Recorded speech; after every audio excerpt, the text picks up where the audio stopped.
let's talk about Slim real quick. You dropped, hold on, 38 points, 4 rebounds, 1 assist, because who you passed it to? You the bucket.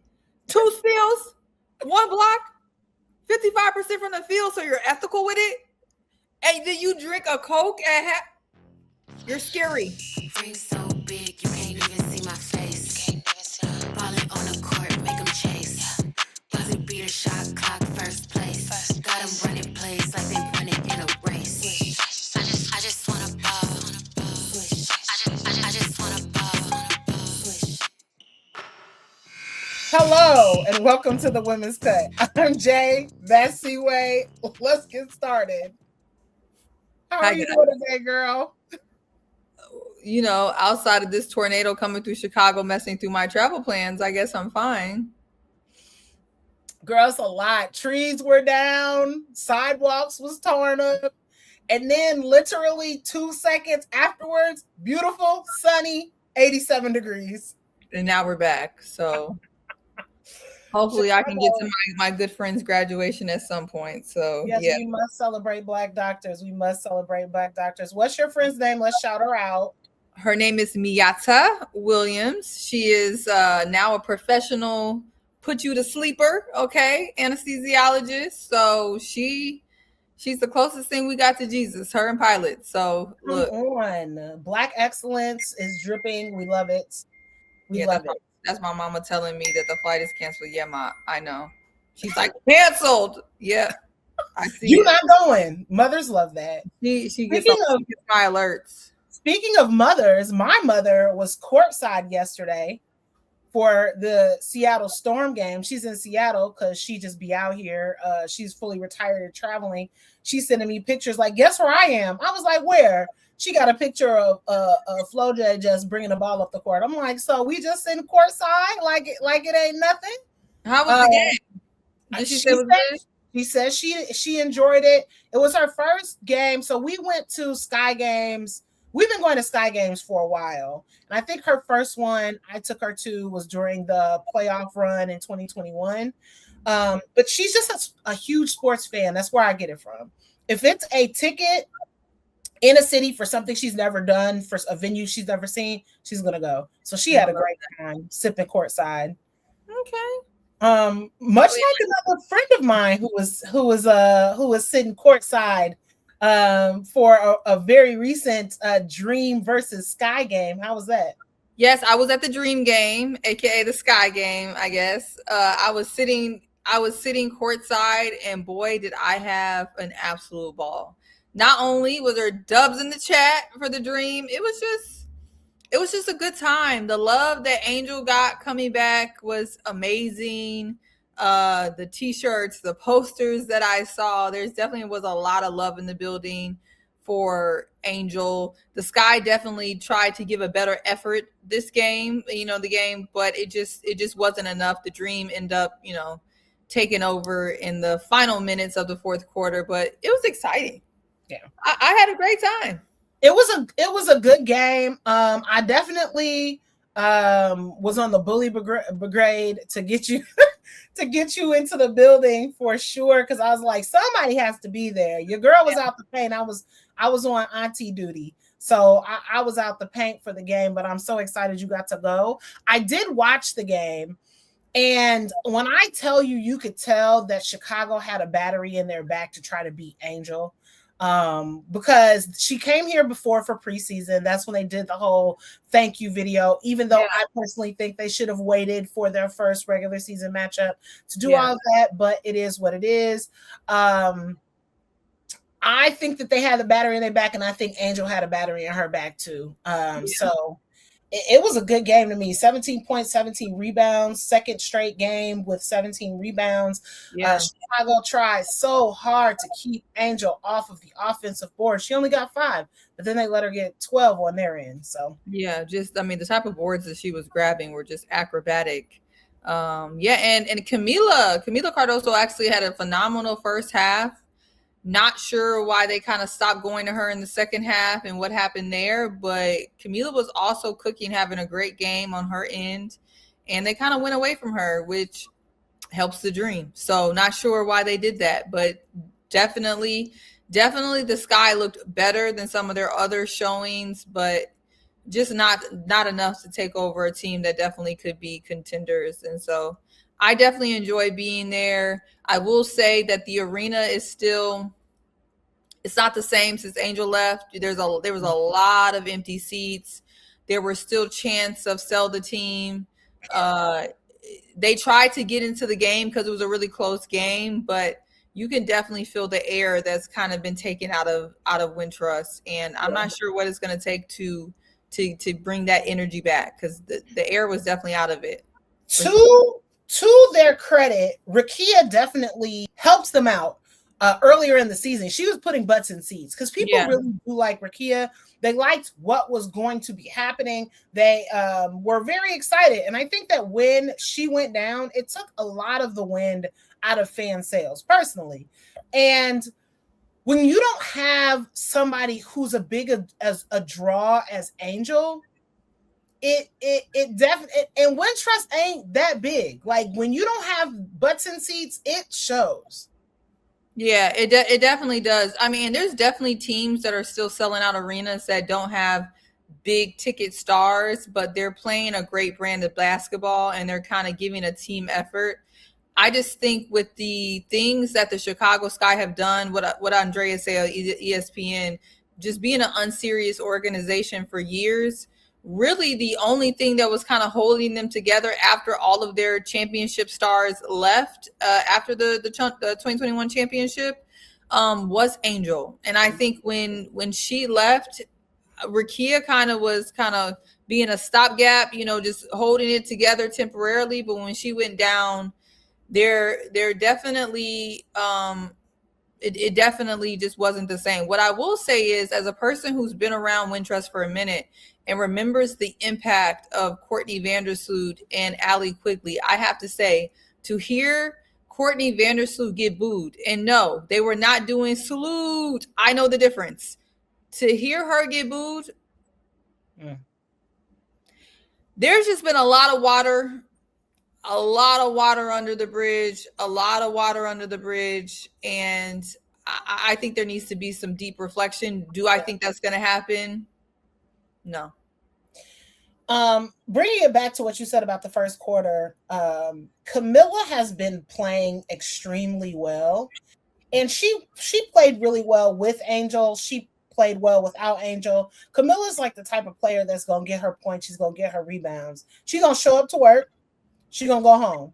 She's not going to do none of the extra stuff. She don't want to talk to the media. She don't want to do none of that stuff. She's going to show up to work. She's going to go home. Yeah. On this team, she, to me, is the only player who should probably be getting any All-Star votes. And as we know, All-Star just opened. The voting just opened a couple of days ago. And I don't know if Chicago Sky are going to have anybody on the team. Camilla, to me, is the only player who's been carrying her lunch in every day. But who are your early All-Stars? Yeah, so, and we could go ahead and pull it up. I think we actually had similar All-Star votes. This is my first set of votes for the guards. As we continue to vote, I'm going to have to switch them up a little bit. But for the guards, I have Alicia Gray, I have Paige Beckers, I have Kelsey Plum, and I have Ryan Howard. I think as I vote again, I'm definitely have a nod for Brittany Sykes, a nod for Olivia Miles, and a few other picks that I think are very deserving. But this is just my first set for guards. And then for the front court, I don't think my front court's going to change too much. I think this is probably going to be my consistent front court. I may add in Aaliyah Boston. I may switch her in perhaps, but I have Angel, I have Asia, I have Jessica Shepard that really has been balling. I have Natasha Howard has been balling. Nneka and Brianna Stewart, who's been doing great in New York. And so those are my bigs. I think the bigs, I don't think it's going to vary too much from these. I think these honestly have been the front court that has been balling. But what about you? What do you have different? Okay, I have a couple of different things here. You know how much a fan of that I am of Young and Turnt. So I had to throw somebody on the Mystics on here. And I wanted it to be Sonia, I really wanted it to be Sonia, but the guards are just so difficult. So for me, Breanna Stewart is she's carrying New York by herself right now. Yeah. And I do think that should be rewarded. So as I vote, I'm going to be switching in. I'm going to be switching in Stewie. So Angel Reese is your rebounding leader. So you have your rebounding leader, your points leader, your assist leader. Natasha Howard is just having a career resurgence year. AT, she's on a losing team, but again, she the one holding that team together with glue sticks at this point. And for my guards, Alicia, we had this conversation earlier, is my favorite ethical hooper. She just goes to work, high shooting percentage, doesn't complain. Olivia Miles is just playing out of this world right now. Yeah. And my thought process is, if I know not all these people can start, but I'm like, Paige can play a 1 or a 2. So we're thinking of all-star lineups here. Olivia Miles would be my starting point guard. Paige would be my 2. And then Plum gonna have to come off the bench for me. But crazy to say, that's the amount of talent we're talking about. Crazy to say. But that's why I went with the choices that I went with. And I don't even know how I literally left out one of my favorite players, AT. That's embarrassing. I'm definitely gonna have to add her to rotation. Yeah, my rotation. And I definitely love what Shakira is doing on the Mystics. So I said I may not switch too much, but I completely tweaked. AT and Shakira, definitely want to give them some votes. Look, one day we'll have media votes. Shoot, maybe we'll have it this year. We don't know.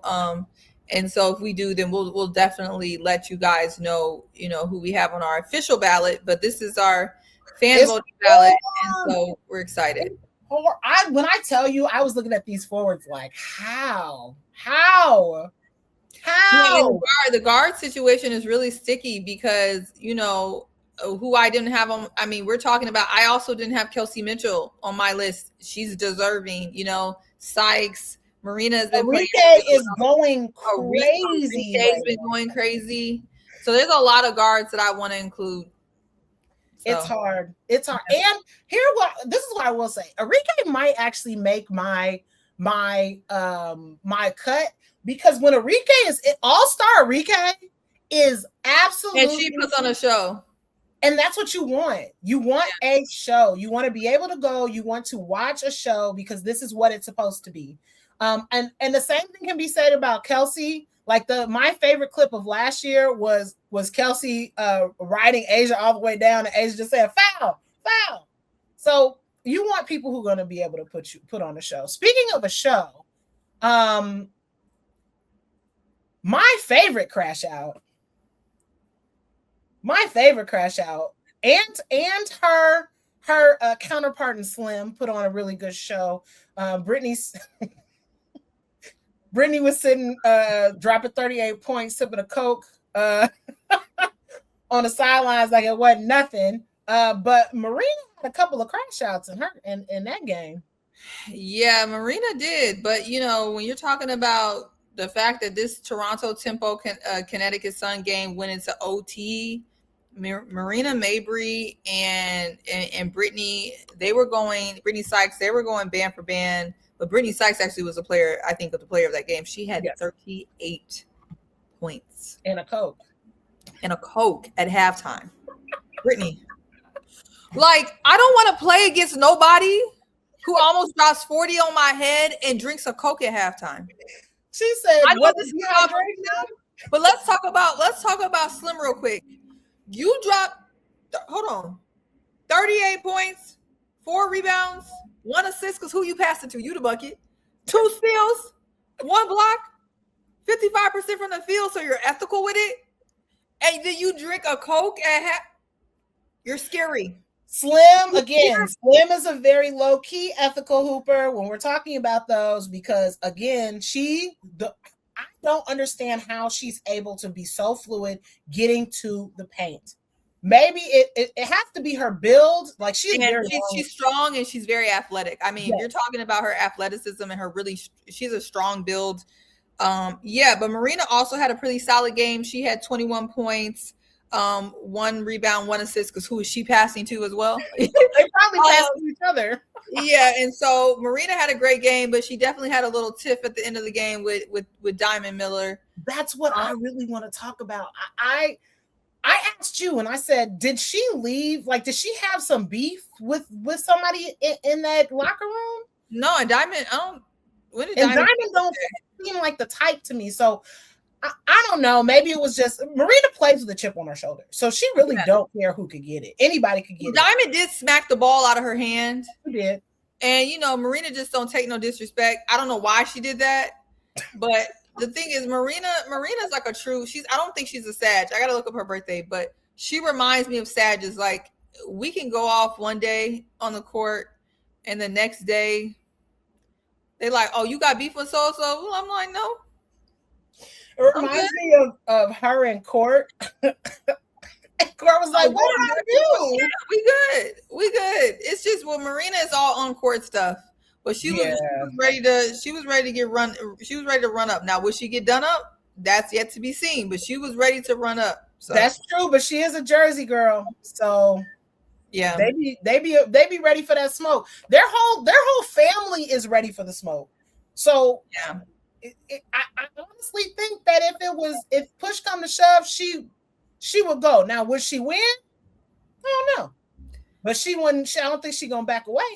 And so today we also have some. I know it's not on our banner, but we do have some really great games coming up today. That by the time you guys see this, I guess we can talk about the outcome of it. But the Chicago Sky are playing the Fever at 6. I think that's going to be really interesting. I will be watching the New York Atlanta Dream game because, of course, we covered the Dream.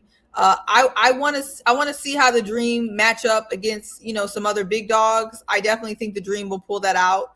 And then the Wings are playing the Mercury. The Wings, they need to kind of have a comeback. They just got smacked recently, and so they need to come back.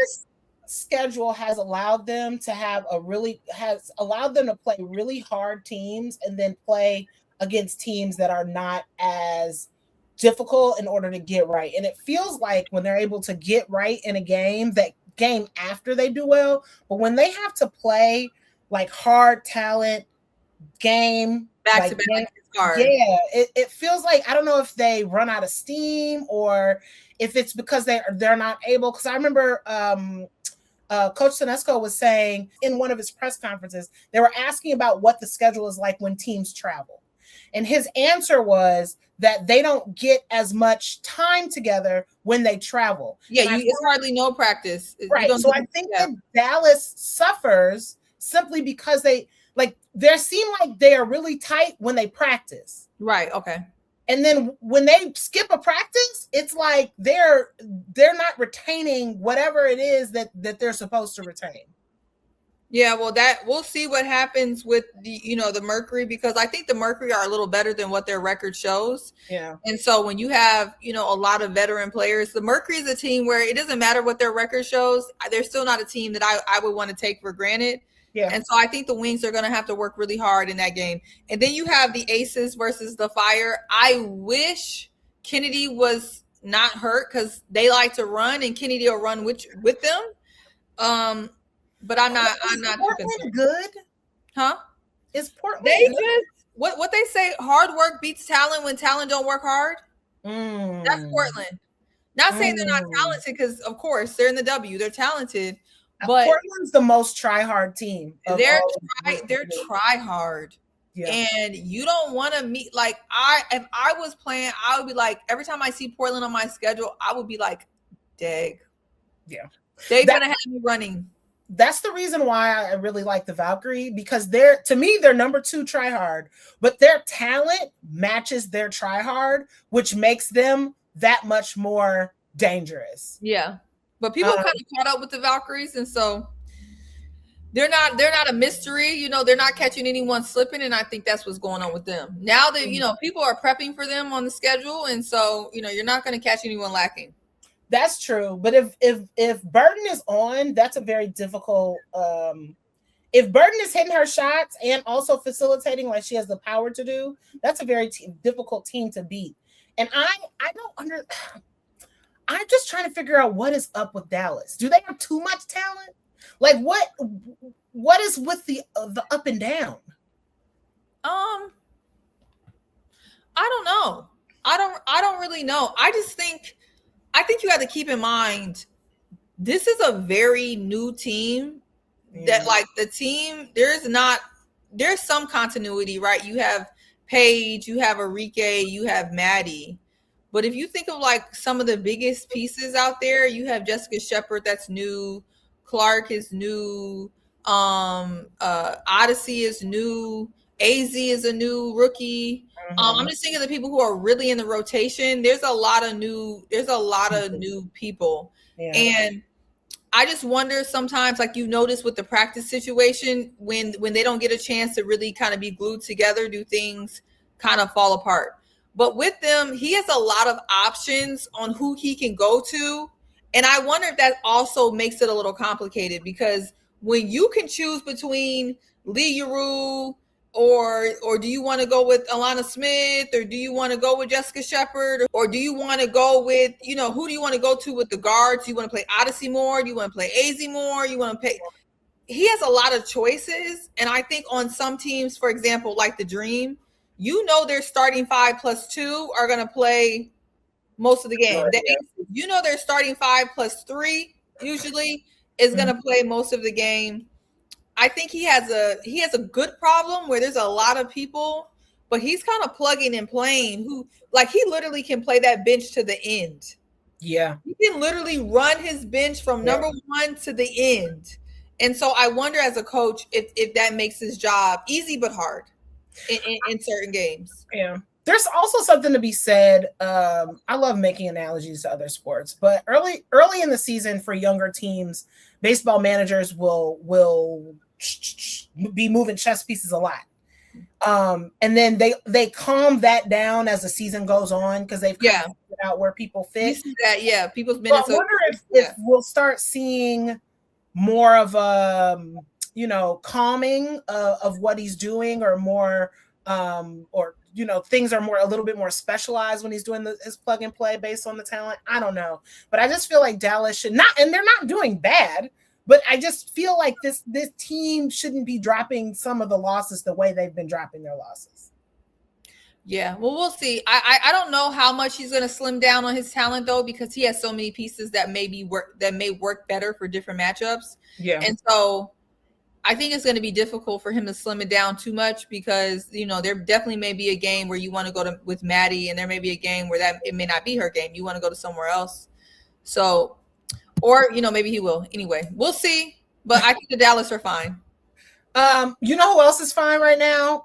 Olivia Miles, and there has been a lot of speculation as to if she's going to be the first player since Candace Parker to get MVP and Rookie of the Year. How do you feel about that conversation?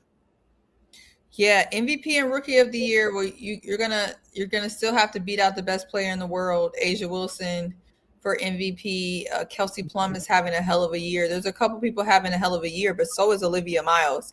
I definitely think that Olivia's not the only one. I think college is something. There's something about college that may not even be doing these players a service, because there's players who go to the highest level, the W, and look even better. I don't even know if Olivia looked this good at TCU.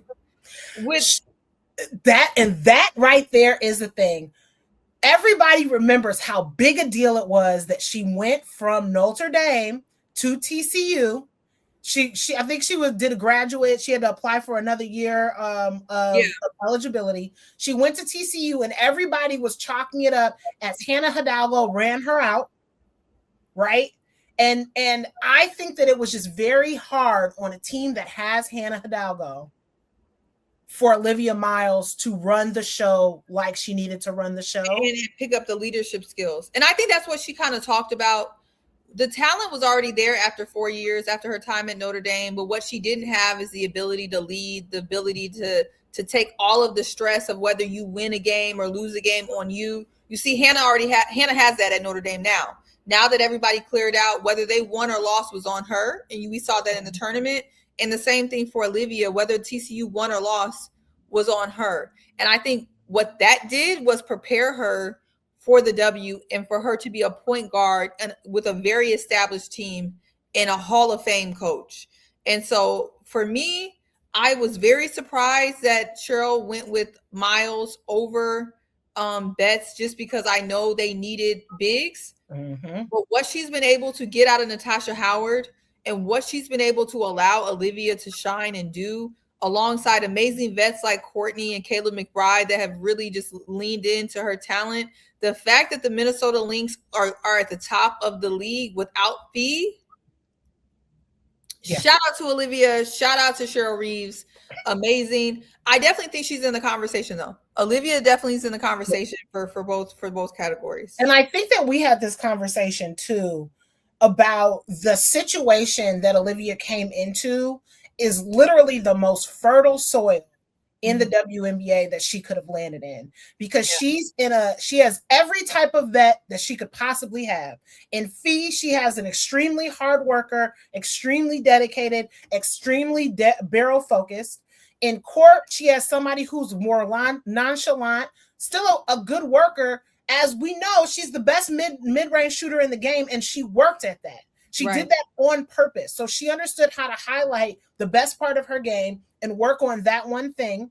And she had a vet who was willing to give up her spot at playing. She's been playing the one for 3 years. She was willing to give up her spot. Obviously, 2 is her natural position, but she's willing to do that in order to make room for her. And I feel like her not having to have the mental work of being a vocal leader, she can just come in and learn and play. That is I think that fosters it, because it reminds me a lot of when Candace Parker came up and she came to a team that already had Lisa Leslie. And Lisa Leslie could have said, nah, young girl, I'm not going. But we already know what Lisa's personality is. She's not going to be that type of person. The more the merrier. She's exactly. Yeah, exactly. And I think you need that in order to succeed. Asia is still Asia. She's still out of this world. She's still dominating. She's still leading forwards on average. Her shooting percentage, I don't know how it goes up, but every year, but it does. And I think that she's the one to beat as always. But I think Olivia deserves to be in the conversation for sure. Yeah, I agree. So shout out to Olivia and shout out to the people around her, like we talked about, that really have also, instead of looking at her as a threat, have looked at her as an additive. And that says a lot about those women and just a lot about her. And so I am happy for her. But Olivia Miles is 11th in scoring, which is not the whole story. But I know they look at that heavy when they're talking about the MVP. Yeah. But I mean, I'm saying they do. They do. Unfortunately, they do. And so I feel you. They do. And so it's Asia Wilson and Kelsey Plum, and then Brittany Sykes are your points leaders for right now. So Kelsey Plum is having an MVP caliber season as well. Absolutely.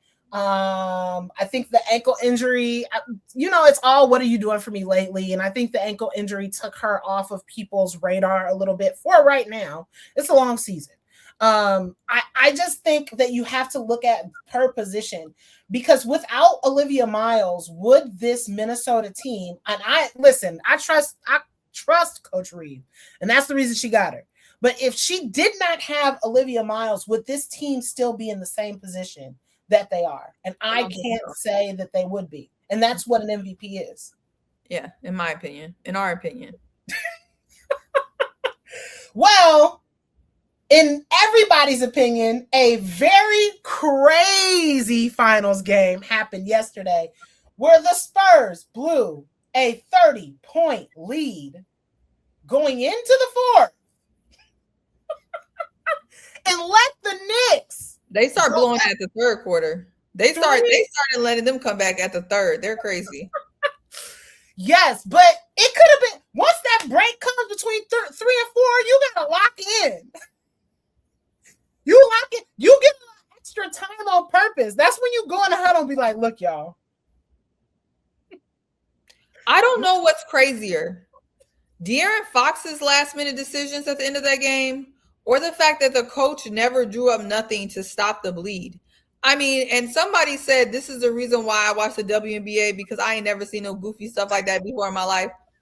I also haven't seen nothing that goofy in my entire life. I mean, I'm happy for the Knicks. Like, they've been trying to do this for 100 I just want Spike to get a ring. I want Spike to get a ring. Look, they've been trying to win since the I don't know. Nixon administration, girl. It's been a while. It's been a while. I'm happy however they did it, but I do. For me, I could put that on the players because you're supposed to have some type of a situational awareness about what's going on. It's fine.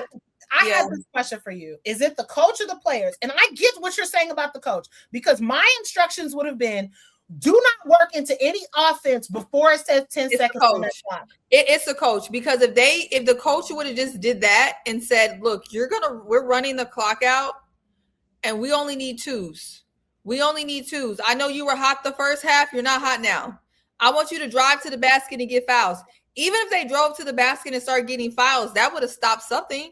Yeah. I mean, the reason why they end up losing is because if you're shooting within the first 10 seconds, shooting threes, now you're bricking, the ball is going the other way. Yeah. It's going the other way. That threes are long misses. Threes are long shots and also long misses. That's the thing that they tell you that all the time. The spacing was terrible. I don't understand what was happening. I'm like, Wemby is 18,000 feet tall. Yeah, that was just asinine. I'm not gonna lie. But on a positive note, I love to see the small guards getting love. Jalen Brunson did his thing, and OG and an OB. You're not getting paid enough. You're getting paid, but I need you to get paid more for what you contribute. He needs to get paid more, because Mikal Bridges, they sold their firstborn son and 10 billion picks, and I actually really like him as a person, but I'm just saying, OG saved the day. But anyway, we'll see what happens for game 5. It could be over, friend. It could have been over if they didn't let that orange man come to that game. It would have got swept. They would have gotten swept. They could have won it in New York. Imagine that city had they swept and won yesterday. Oh, it would have went crazy. And honestly, I wanted them to win at home, but for them to win at home now, it would have to go to game 7. No, it would be 6. Isn't it 2? Oh, because it's about to bounce. It's about to bounce. Yeah. So for them to win at home now, it would have to be game 6. They should just win on their court and call it a day. But they don't have to win on their court. And I was thinking about how embarrassing it would be if you invited that man to the game to sit in that box, or that man came to the game, however he got there. That man came to the game, sat in the box, and then New York lost every single game after that. That was up. Yeah, but there were some people, there were some praying aunties and some people who they said they were saging. They said they saged outside. They literally saged the whole building. Yeah. They weren't playing. That's how serious it was. That's how the demonic energy, it really sticks to you. So to the praying aunties, had a praying grandmother. The praying grandmas, and everybody who be doing the seances with whatever else. Yeah, they said we gotta cleanse this energy. And I also think it's gonna be more embarrassing if they win every game except for the one game you went to and fell asleep. I already know, because they had to put some holy oil on Madison Square Gardens. They had to put some holy oil on it. They saged it. No, it was for real. People was really out there saging it because they knew what it was. You got to get that energy off of you. Speaking of good energy, the Pope's favorite team is number 1. The White Sox. Ain't the Pope from here? Yeah. And guess what baseball team he loves? The Chicago White Sox, who are number 1 in the AL Central, baby, for the first time in 5 years. We lost 121 games. That's too many games to lose. We lost more games than anyone has ever lost in the history of Major League Baseball. Major League Baseball been around since the 1800s. They was handing out them tickets outside. I remember. Yo, it was back in the day when it was terrible, and you would get like 8 free tickets for Reed Succeed. They were begging people to come there. But people were still coming because the food be good and the vibes be good. Food is good and the vibes is good, but it'd be like 10,000 It's a people. great It'd be arena. 10,000 people. And it seems 10,000 seems like a lot, except when it's supposed to be 35,000. Then it does not seem like a lot. But I went to I missed this call up game, so I went to Munataki's, which is our Japanese phenom, who even in injury might still be a shoe-in for Rookie of the Year, unless Braden Montgomery, our newest rookie. Ooh, my gosh! I'm going to set the scene for this theater, then we're going to move on. Wait, but you need to talk to us like we don't know nothing because we don't, most of us. Who do we need to know on the White Sox? I'm gonna tell you. So Munataki Murakami, he is number 5 in the Chicago White Sox. He's Japanese, like Shohei Ohtani. He grew up idolizing Shohei Ohtani. He was the home run leader in Japan. It means he great player. Every team in the Major League Baseball passed on him. The White Sox had the last option. Every single one said he's not going to be able to hit Major League pitching. We don't want him. The White Sox signed him to a 2-year deal. And he, until his injury a couple of weeks ago, led Major League Baseball in home runs. He had 20 home runs. The fastest Japanese player to 20 home runs in his first season. He'll be back at the end of All-Star. He'll probably still be an All-Star because Japanese fans do not play about their players. When is All-Star? All-Star is July.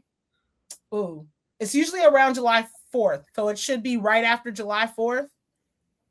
I think it's like July, right before WNBA All-Star. Does he play any positions in the field, or he just a hitter? He plays first base, so they'll first base them. But when he comes back, he'll probably be DH because it was a hamstring injury, and you know how hamstring injuries work. They don't like for you to be doing what's DH stuff. Designated hitter. So a designated hitter is the person who only hits the ball. They only hit the ball and run the bases. Okay. So you ain't got to do no extra work. So the White Sox are a very young team. I believe they're the second youngest team in Major League Baseball. Everybody is young. Everybody is a rookie. We had a guy. His name is Braden Montgomery, a black kid. Gotta love a black kid in baseball. Number 2 prospect in the White Sox system. He came up 2 days ago, friend. And you know who Bob Costas is. I feel like everybody should know who Bob Costas is. If you don't, if you heard his voice, you would know who he is. He calls baseball, football, basketball. He does everything. He's legendary. He's in the Hall of Fame. He is not from Chicago. He is the international whoever. He was here just to do some random promotion that they had going on. And Braden Montgomery, his first game, bottom of the 10th inning, extras. Last strike, the White Sox are down. It's 4-5. White Sox are down. He hits a walk-off home run in his first MLB game. Period. What theater? So my White Sox are on time. And not only did that walk-off put them number 1. So he knocks them into the number 1 spot. The White Sox we saw what happened with the Pope's favorite football team, the Chicago Bears. So I'm not calling nothing. So I guess everybody but the Sky is turning things around. So guess what, White Sox? Look, the women's cut, you have a huge baseball fan here. So we would love to come in and support this. At your girl. Because when I tell you the way I was in my house screaming. I know you were.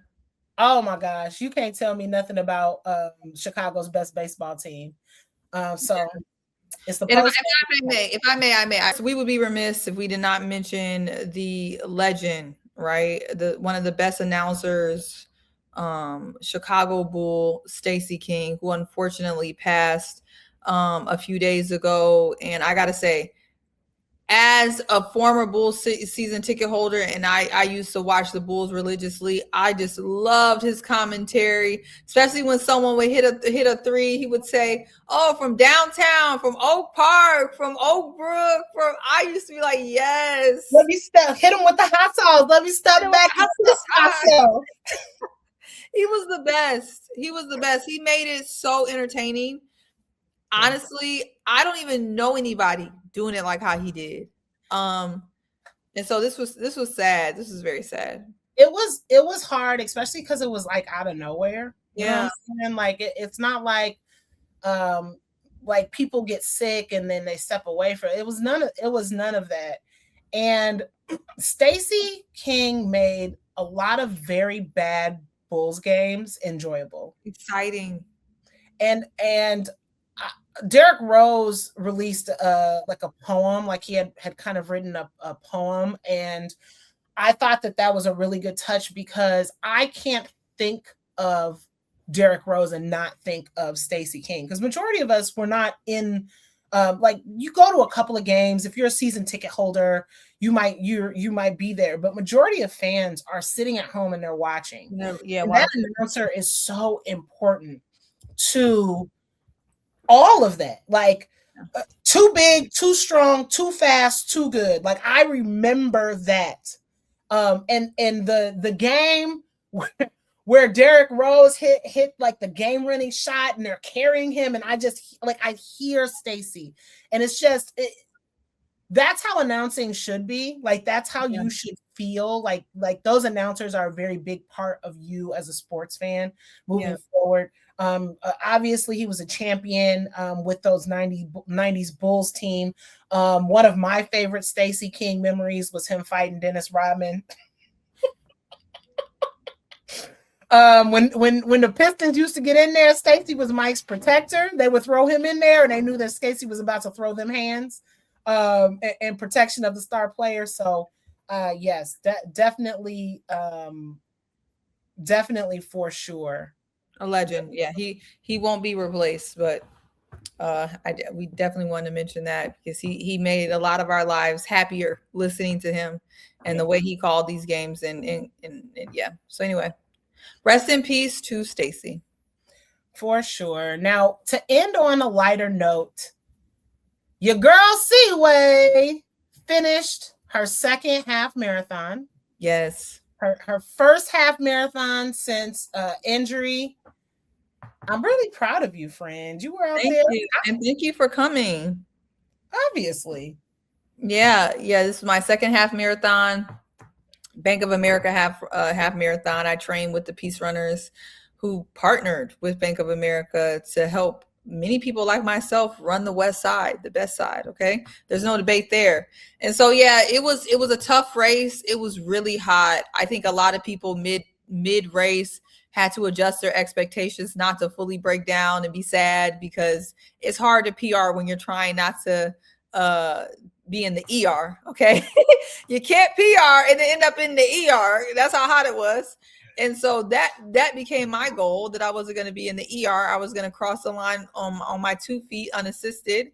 I did get a PR for my race from 2 years ago. And so it's just onward and upwards. I think this running community is amazing. I love seeing so many Black people, Hispanic people, just the community running out there. And I just love it. We're getting healthy. We're moving our feet. We're moving our body. We're exploring the city on our 2 feet. And so, yeah. And I just want to say thank you to all of the people who support Women's Cut, myself, my personal platform. They have been cheering me on as I've documented this running journey.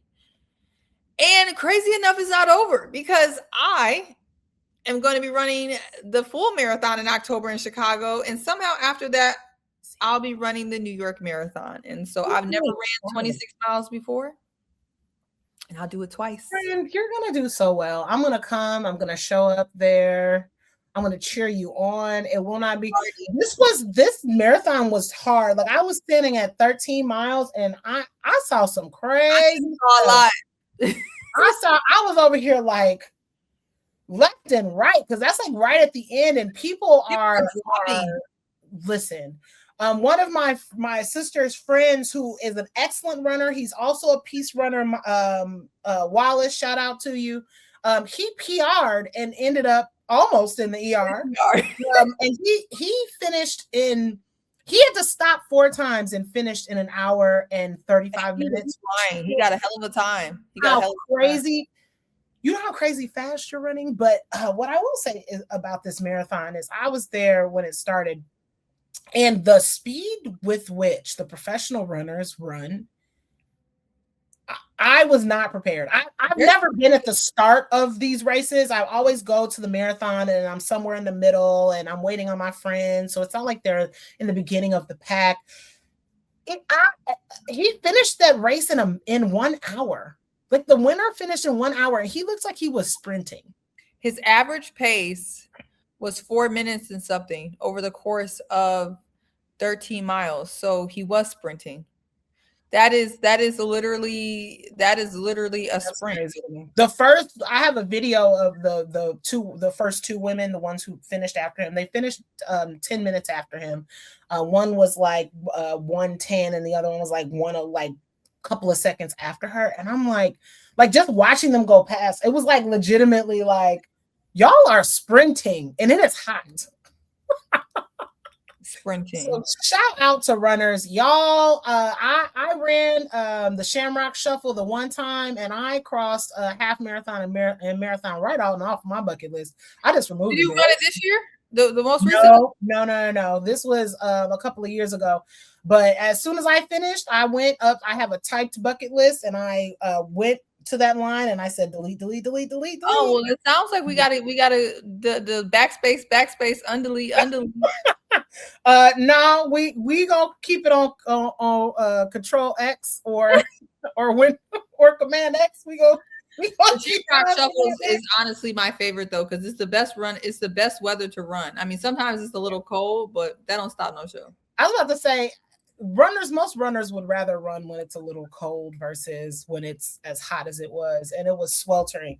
Prayers out to anybody in Chicago who's still dealing without power. I know a couple of people who don't have power right now. Speaking of sweltering conditions, but yeah. So let's wrap this up so you can go home, catch that flight, friend. Maybe. No, yeah, not today. Don't look like, but yeah, I will be rain or shine. Look, I will be there to congratulate and celebrate my friend for an amazing accomplishment. So hopefully we can get there. But yeah, I don't think there should be too many people mad at us. We didn't have too many people in the cut. This is all love. This episode, except for the Spurs. The Spurs, they need to be mad at themselves and mad at that and mad at their coach, because if you blow a 29-point lead, we are the least of your concerns. But anyway, yeah, but just be happy that you made the cut. Please celebrate and watch us and support us on all platforms. We love y'all. Bye. Like and subscribe. Can't even see my face. Ballin' on the court, make 'em chase. Buzzer beater, shot clock, first place. Chicago Clubhouse Network Production.